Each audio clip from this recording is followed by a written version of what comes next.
Come join me on my day off bilang OFW and nurse dito sa Dubai. Few minutes after ko magising, 1:00 ng tanghali na yan pala, nag-contemplate muna ako sa buhay-buhay. Actually, wala akong planong mag-gym, kaya nga tanghali na ako bumangon kasi ang plano ko is gabi na sana. Pero pinush ko na lang yung sarili ko. Ayan, binuksan ko yung kurtina and bumungad na sa akin ang haring araw. Magwa-water muna ako, lukewarm water bago mag-coffee. Ayan, so magpapakulo lang ako ng tubig and haluan ko siya ng normal water. Then after that, magko-coffee na tayo.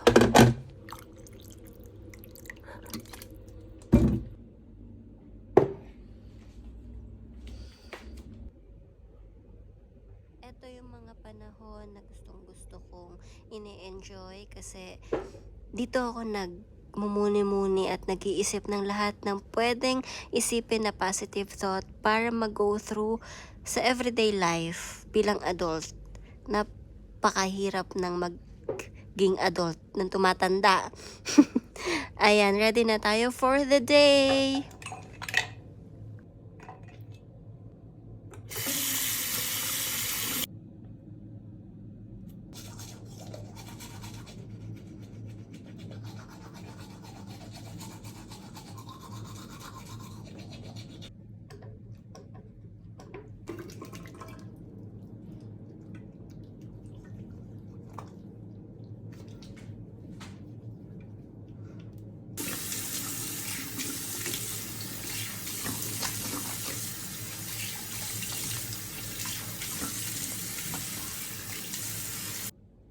Itong gym outfit na to ay ready na to since last week sa gym bag ko, pero tinanggal ko ulit kasi nga last week pa ako dapat magre-reset ng aking gym life, pero sabi ko sige this week na lang, so ayan. And tawas kasi hindi tayo nagdi-deodorant na kahit anong brand dahil nangingitim talaga ang kilikili ko. Yes, kahit anong brand. And of course, ang ating La Roche-Posay sunblock. And that's my favorite kasi liquid lang siya, ang bilis ma-absorb and walang white cast or kahit anong white effects sa face.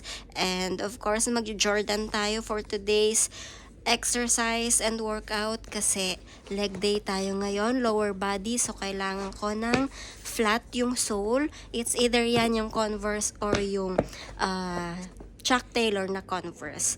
Kasi kailangan natin ng solid ground. Wow, solid ground. Hindi ako naligo kasi alam ko namang maliligo tayo pagbalik natin. So, save water. Save Mother Earth, char. And ready na yung ating bag. Minimake sure ko lang na wala akong nakalimutan. Lalo na yung aking keycard. Pagbalik kasi baka hindi tayo makapasok. And yung water, which we really need in between sets.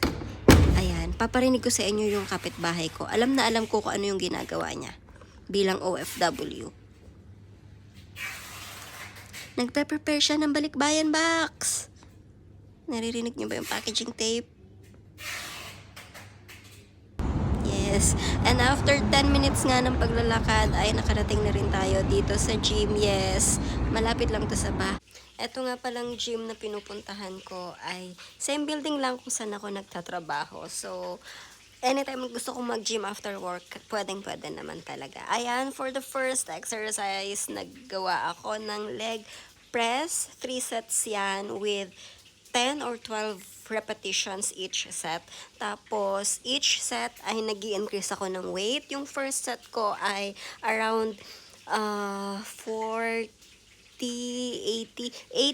kilos per side, yung mga plates.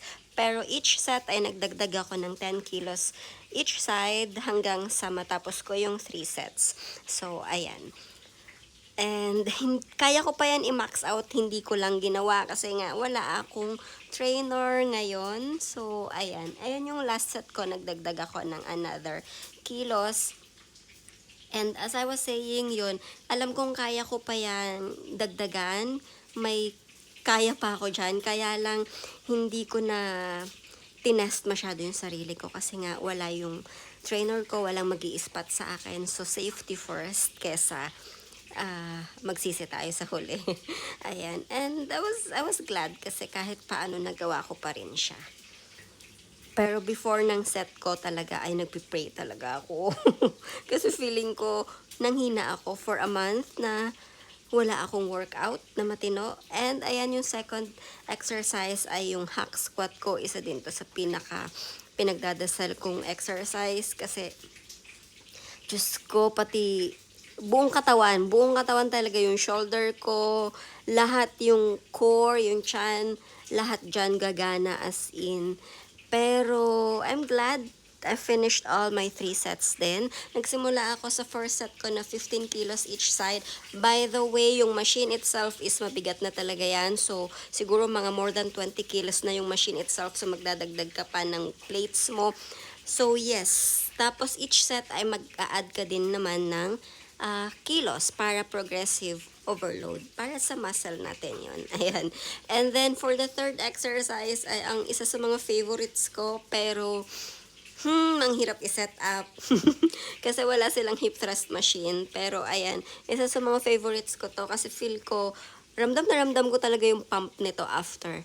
And, nasabi ko ba, hip thrust to? Ayun.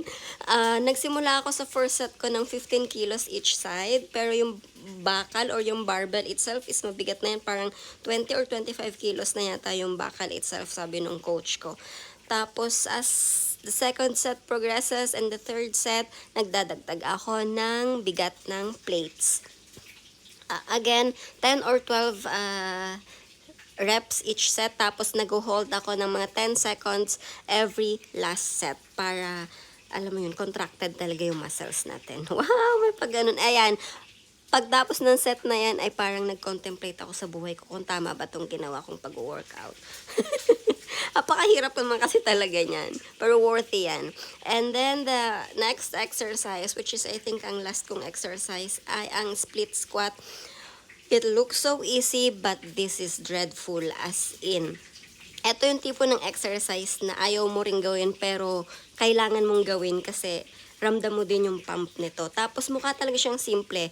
Pero every time mag-go down and up ka, parang successful. Tapos pray ka ulit pag bababa ka, ganon.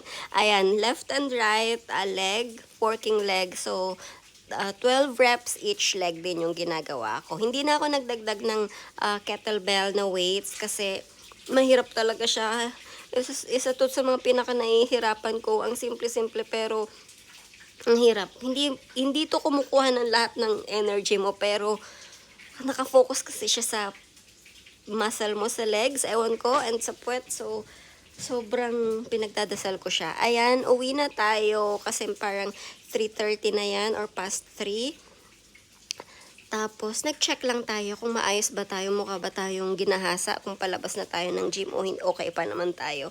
Ayan, may sikat pa rin ang araw paglabas natin. Pero, kahit ganyan yung sikat ng araw, I'm telling you guys, napakasarap nung hangin. Isa to sa mga gustong-gusto ko kapag magsisimula na yung winter. Winter itself, ayoko kasi masyadong maginaw, pero yung ganitong papalapit pa lang yung winter, gustong-gusto ko yan.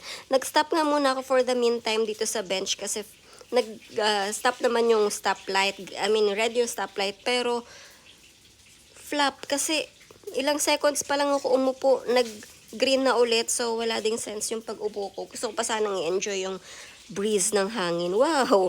Ayun, tapos diretso tayo ngayon sa supermarket kasi bibili ako ng chicken para sa dinner. Papakita ko sa inyo yung supermarket dito. Ayan o, may Metro Manila supermarket dito. O, diba? Nasa Dubai ka pero feel na feel mo ang vibe ng Metro Manila. Ayan, bibili lang tayo ng chicken and some basic goods para sa bahay, para din sa dinner tonight. Malapit lang din to sa bahay namin. Kumbaga, as in lahat, walking distance lang from our house. So, very lang siya, convenient, kumbaga. Ayan, papasok na tayo sa supermarket. Actually, wala naman talaga ang planong ibang bilhin kasi dapat pasok lang sa banga yung budget natin ngayon. Ayan, may mga Christmas tree din silang tinda. Tapos, focus lang tayo sa goal. Wala na tayong pupuntahang ibang section dito sa grocery kasi chicken lang. Chicken lang ay pinunta natin dito at yung mga iba pa na kailangan itlog yan. Ganun. Kahit maraming sale at maraming masarap bilhin.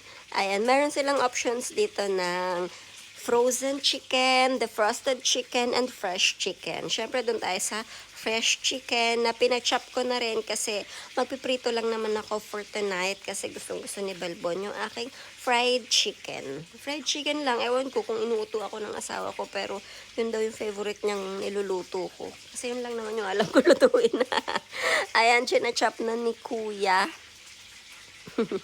Ayun lang. Pagdating naman sa bahay pala ay nag-shower na ako. Habang nag-shower ay nilaga ko yung itlog kasi kailangan natin ng protein. And after ko mag-shower ay niready ko rin tong whey protein chocolate drink ko kasi kailangan natin ng protein after natin mag-workout. So okay na yan, 25 grams of protein and then may 2 egg tayo. That's good para i-provide ang protein na kailangan ng ating katawan. And, ayan. Pinrepare ko na rin yung chicken. Naka-marinate na yon para ready na anytime kung piprituhin. Inubos ko lang to and then magpiprito na ako ng chicken. That's it. Thank you for watching.